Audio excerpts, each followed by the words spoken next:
Hello friends, welcome all on કૃષિ ભંડોળ. Friends, આજની આપણે એમસીક્યુ સિરીઝની શરૂઆત કરીશું. આપણે શરૂઆત કરી એમસીક્યુ સિરીઝની એની પહેલાં તમે આપણી ચેનલ કૃષિ ભંડોળને લાઇક કરો, શેર કરો અને સબસ્ક્રાઇબ કરો. તો સૌપ્રથમ આજના એમસીક્યુની શરૂઆત કરીએ તો ભીંડામાં કયો રોગ વિષાણુ દ્વારા થાય છે. તો ભીંડામાં ઘણા બધા રોગ આપણને જોવા મળે છે. એમાં મેઇનલી જે વિષાણુ દ્વારા જે થતો રોગ છે એ ભીંડામાં પીળી નસનો રોગ છે કે જે વિષાણુઓના ઉપદ્રવ દ્વારા થાય છે. ત્યારબાદ છે પ્રાણીઓના રહેઠાણના સંબંધે વર્તણૂકના અભ્યાસને શું કહેવામાં આવે છે. તો પ્રાણીઓ જ્યાં રહેતા હોય તે કેવી રીતે જીવન જીવે છે, શું છે એના વિશેનું આપણે જે સ્ટડી કરીએ, તે શું ખોરાક લે છે, કેવી રીતે લે છે, કેવી રીતે તે શિકાર કરે છે, એ બધી વસ્તુનું જે આપણે અભ્યાસ કરીએ તો એને ઇથોલોજી કહેવામાં આવે છે. ત્યારબાદ છે આપણને ખ્યાલ છે કે ગાયનું દૂધ છે એમાં યલો કલર જોવા મળે છે. તો ગાયના દૂધમાં જોવા મળતો જે યલો કલર છે તો એ કેરેટીનને આભારી છે. ત્યારબાદ છે લેક્ટોટિનામાં છે કે દૂધમાં રહેલું કન્ટેન્ટ છે, પણ યલો કલર છે એ કેરોટીન છે. ત્યારબાદ છે વિદેશી ગાયની કઈ ઓલાદ છે કે જેને ગુજરાત બ્રાહ્મણી તરીકે ઓળખીએ છીએ. તો ગીર ગાય છે કે જે ગુજરાતની બ્રાહ્મણી તરીકે આપણે ઓળખીએ છીએ. ત્યારબાદ છે જીઆઈ ટેગ એ કઈ વસ્તુને આપવામાં આવે છે. તો જીઆઈ ટેગ સામાન્ય રીતે કૃષિની કઈ પેદાશ હોય એને આપવામાં આવે છે. કોઈ ભરત ગૂંથણ કામ, કોઈ હસ્તકલા તથા કોઈ સ્પેસિફિક જે એરિયા માટે કઈ સ્પેસિફિક વસ્તુ હોય એને આપણે જીઆઈ ટેગ આપવામાં આવે છે. જીઆઈ ટેગ એટલે શું છે? તો કે જિયોગ્રાફિકલ ઇન્ડિકેશન. તો ગુજરાતમાં ટોટલ 17 જેટલી વસ્તુ છે કે જેને જીઆઈ ટેગ મળેલું છે. જેમાં ગીરની કેસર કેરી કે જે આપણને ખ્યાલ છે તાલાળા વિસ્તાર એ કેસર કેરી માટે પ્રખ્યાત છે, એટલા માટે એમને જીઆઈ ટેગ મળેલું છે. ત્યારબાદ છે પાટણના પટોળા કે જે પટોળા ખૂબ ફેમસ છે, તો એને જીઆઈ ટેગ મળેલું છે. એવી બીજી કેટલી બધી વસ્તુ છે કે જેને જીઆઈ ટેગ મળેલું છે. ત્યારબાદ વાત કરીએ કે ભારતનું રાષ્ટ્રીય વનસ્પતિક જૈવ પ્રૌદ્યોગિકી અનુસંધાન કેન્દ્ર એ ક્યાં આવેલું છે. તો કે નવી દિલ્હી ખાતે આવેલું છે. ત્યારબાદ છે ભારતમાં પેટન્ટ એક્ટ ક્યારથી અમલમાં આવ્યો હતો. તો ભારતમાં પેટન્ટનો એક્ટ છે એ 20 એપ્રિલ 1972ના રોજ અમલમાં આવેલો હતો.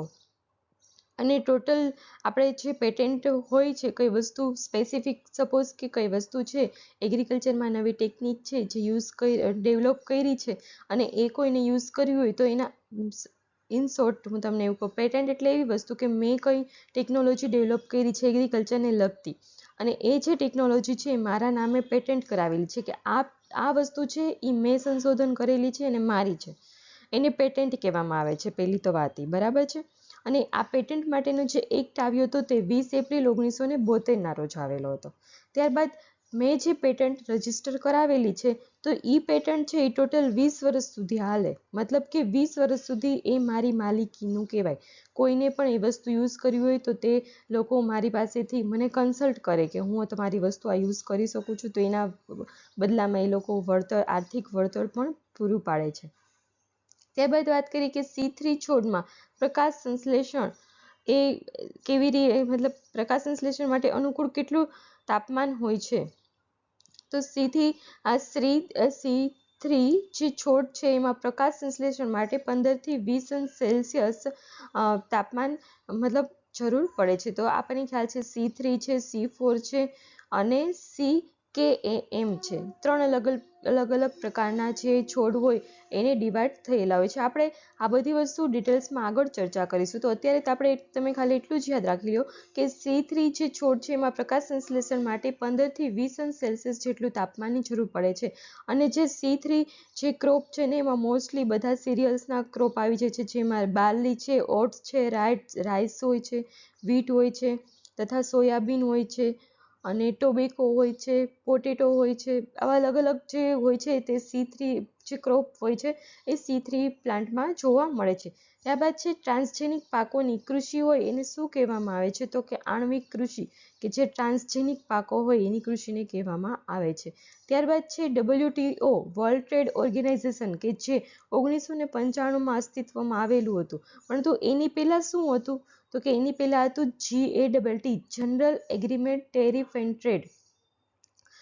આ જે ગેટ હતું GATT એનું શું મેઇન ફંક્શન હોય છે. તો કે કંઈ બે દેશો વચ્ચેનું જે વ્યાપાર હોય એ થતો હોય આપણે કંઈ પ્રોડક્ટ એક્સપોર્ટ કરી છે, ઇમ્પોર્ટ કરી છે, તો એમાં જે ડ્યુટી લગાવવાની હોય છે અથવા તો કેટલા % સુધીનું આપણે એક્સપોર્ટ કરી શકીએ, ઇમ્પોર્ટ કરી શકીએ, એને બધા જે રૂલ્સ રેગ્યુલેશન જે નિયમો હોય એ WTO અત્યારે ડિસાઇડ કરે છે, પણ આની પહેલાં ગેટ કરતું હતું, general agreement on tariff and trade. Okay, ત્યારબાદ છે વૈશાલી, રશ્મિ અને રૂપાલી એ કયા પ્રકારની જાતો છે? તો કયા પાકની જાતો છે? તો કે ટમેટાની જાતો છે વૈશાલી, રશ્મિ અને રૂપાલી. ત્યારબાદ છે કે સેવાગ્રામ યોજનાનો પ્રારંભ સૌપ્રથમ કોણે કર્યો હતો? તો સેવાગ્રામ યોજનાનો પ્રારંભ એ સૌપ્રથમ મહાત્મા ગાંધીજીએ કર્યો હતો. ત્યારબાદ છે ગુરુત્વાકર્ષણ તરફ વનસ્પતિના પ્રચલનને શું કહેવામાં આવે છે? તો ગુરુત્વાકર્ષણ તરફ એટલે કે જમીનમાં અંદર પોપડામાં ગુરુત્વાકર્ષણ બળ રહેલું છે કે જે આપણે જાણીએ છીએ, તો એના તરફ જે વનસ્પતિનું જે પ્રચલન થતું હોય તો એને ભૂ આવર્તન કહેવામાં આવે છે. ભૂ એટલે જમીન અને આવર્તન એટલે ની તરફ વળવું, એટલે જમીનની તરફ વળે એટલે નીચે તરફ જાય છે, માટે તેને ગુરુત્વાકર્ષણ તરફ જતું વનસ્પતિનું પ્રચલન ભૂ આવર્તન કહેવામાં આવે છે. ત્યારબાદ છે કમળ અને સૂર્યમુખીનું જે ફૂલ છે એ સવારે ખીલે છે, તો એ ખીલે છે એના માટે શું જરૂરી છે? તો કે ફોટોનેસ્ટી એટલે કે સૂર્યના તાપમાન જે કહીએ ને કિરણો, સૂર્યના કિરણો, ફોટોન એટલે કિરણો જે કહે છે, માટે કમળ અને સૂર્યમુખીની એક ખાસિયત છે કે જે તરફ સૂર્ય હોય ને એ તરફ સૂર્યમુખી ટર્ન લે છે, તો એ જે થાય છે એનું મુખ્ય રીઝન છે એમાં રહેલું ઓક્સિન એના માટે રિસ્પોન્સિબલ છે કે જે સૂર્ય તરફ એ સૂર્યમુખીનું ફૂલ પણ ઢળી પડે છે. ત્યારબાદ લાસ્ટ ક્વેશ્ચન છે કે બાષ્પોત્સર્જન માપવાના મીટરને શું કહેવામાં આવે છે? તો બાષ્પોત્સર્જન કેટલું થયું છે એ આપણે માપવું હોય તો એના મીટરને ફોટોમીટર તરીકે ઓળખવામાં આવે છે. તો ફ્રેન્ડ્સ, આજના આપણે MCQને અહીંયા ખતમ કરીએ છીએ. તમે આપણી ચેનલ કૃષિ ભંડોળને લાઇક કરો, શેર કરો અને સબસ્ક્રાઇબ કરો. અને હા ફ્રેન્ડ્સ, જો તમારા લોકોને આપણી ટેલિગ્રામ ચેનલમાં જોડાવવું હોય તો એની લિંક ડિસ્ક્રિપ્શન બોક્સમાં આપેલી છે, તો તમે તેનો યુઝ કરીને જોડાઈ શકો છો. ઓકે, અને હા ફ્રેન્ડ્સ, ગઈકાલે આપણે જે રિવોલ્યુશન વિશેના જે વિડીયોઝ મૂક્યો હતો એમાં એક મને કમેન્ટ આવી હતી કે મેડમ સેફ્રોન રિવોલ્યુશન છે કેસર માટે છે, પરંતુ એકચ્યુઅલીમાં એ નથી. સેફ્રોન રિવોલ્યુશન મેં એમાં તમને જે કહેલું હતું કે સોલાર એનર્જી માટે છે, તો એ સાચું છે. અને જો અહીંયા પણ છે, મેં તમને પ્રૂફ સાથે લઈને આવી છું કે તમને એવું ના લાગે કે મેડમ કંઈક ખોટું ભણાવે છે. નો ડાઉટ ક્યારેક મિસ્ટેક હોઈ શકે, કંઈક આપણે ટાઈપિંગ કરતા હોય એમાં કંઈ મિસ્ટેક થઈ શકે, એવું કંઈ પણ અમે મતલબ કેરફુલી રહીને જ કન્ટેન્ટ બનાવતા હોય છે, એવું નહીં કે ચલો ગમે એમ બનાવી દો. ઓથેન્ટિક વસ્તુ જ તમને પ્રોવાઈડ કરવાનું અમારું મેઇન એમ હોય છે. તો આજે તો હું પ્રૂફ સાથે જ આવી છું કે તમે જુઓ, 2015માં જ્યારે PM મોદી હતા એને ગયા હતા integrated Welspun solar MP project, એક પ્રોજેક્ટ હતો કે જેના એને એ ટર્મ યુઝ કરી હતી PM મોદીજીએ કે saffron revolution for solar energy. અને આ જે સોલાર એનર્જી છે એનો ડિપાર્ટમેન્ટ છે એ ministry of new and renewable energy હોય એના અંડરમાં આવતું હતું.